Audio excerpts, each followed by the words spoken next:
कि भारत के नौजवानों, और तालियां बजाते सुनो, कि भारत के नौजवानों भारती पुकारती है, भेदभाव छोड़कर साथ साथ आइए।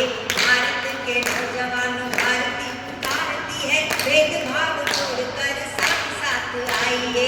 दांव पे लगी है फिर भारती की लाज, आज सिंहनाद कर सोए राष्ट्र को जगाइए। वाणी की विनम्रता न दोष बन जाए कहीं, कि वाणी की विनम्रता न दोष बन जाए कहीं। अपना प्रचंड रूप शत्रु को दिखाइए, और एक हाथ में तिरंगा और दूसरे में गंगा लेके फिर वंदे मातरम गीत गाइए। अयोध्या में अगर ढूंढोगे तो श्री राम मिलते हैं, और जो वृंदावन में ढूंढोगे तो फिर घनश्याम मिलते हैं। तालियां बजने चाहिए। कि अयोध्या में अगर ढूंढोगे तो श्री राम मिलते हैं, जो वृंदावन में ढूंढोगे तो फिर घनश्याम मिलते हैं।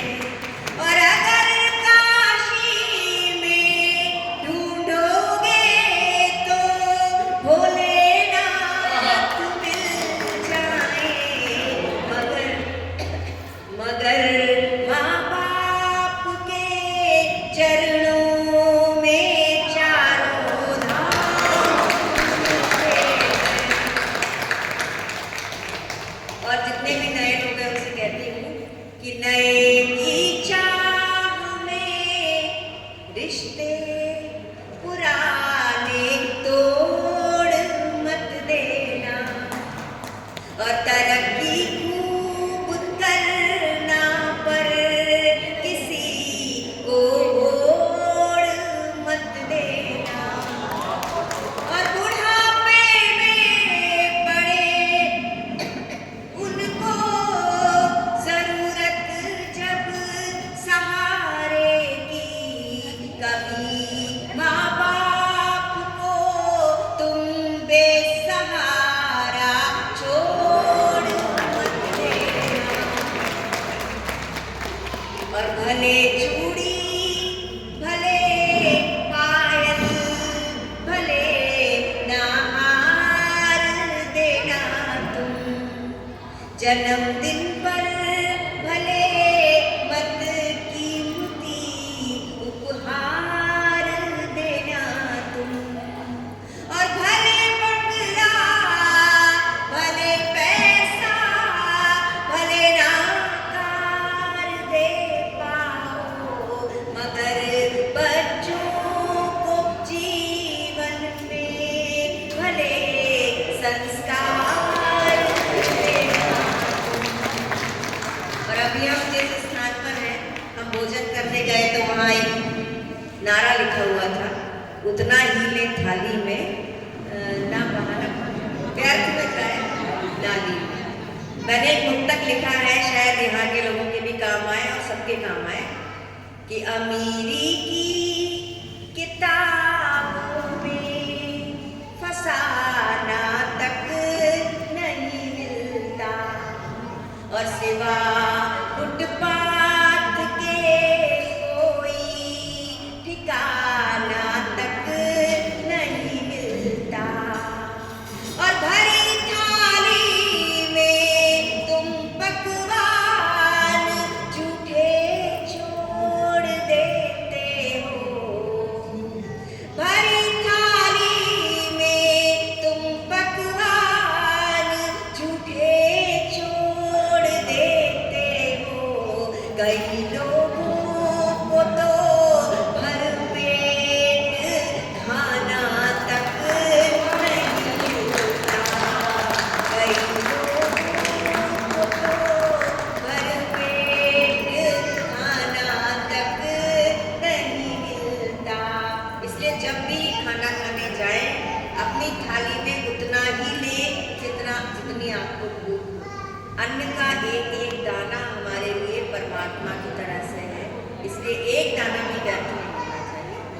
छंद अंतिम में सुनाती हूँ।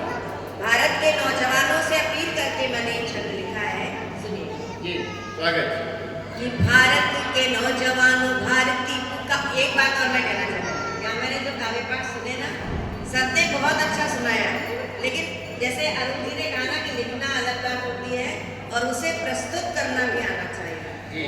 हम जिसके लिए सुना रहे हैं उसकी आंखों में आंखें डाल के सुनाइए। बिल्कुल।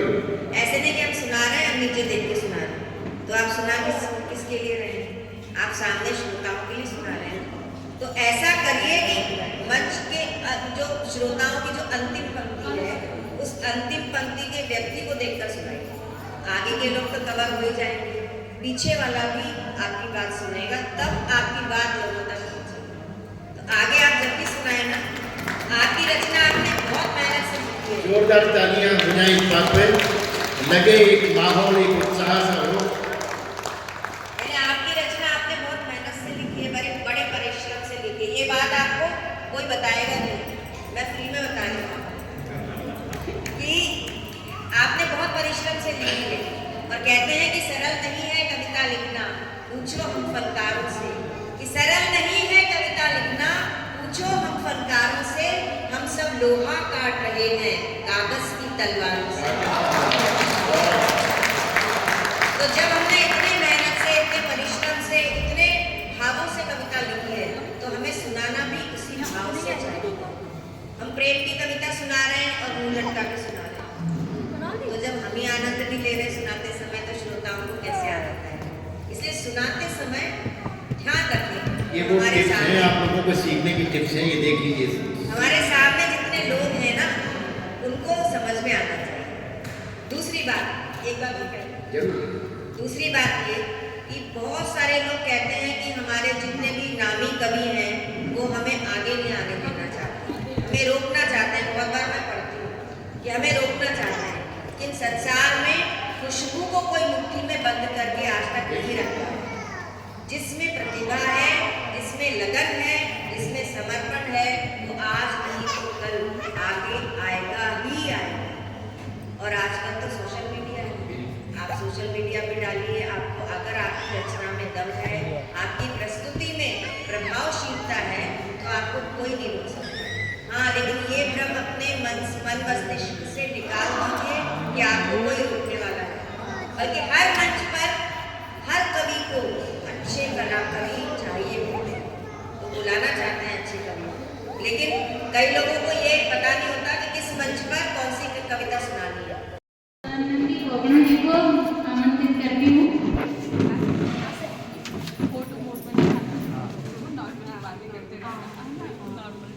हमारे देश विदेश से और पूरे भारत से जुड़े हुए हैं जितने भी रचनाकार, एक से एक व्यवस्थित रूप से यहाँ अपना प्रस्तुति दे रहे हैं।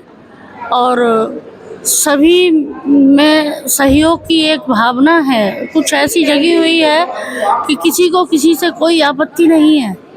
हर कोई अपने आप को गुनगुनाना चाहता है और अपने हिसाब से गाना चाहता है।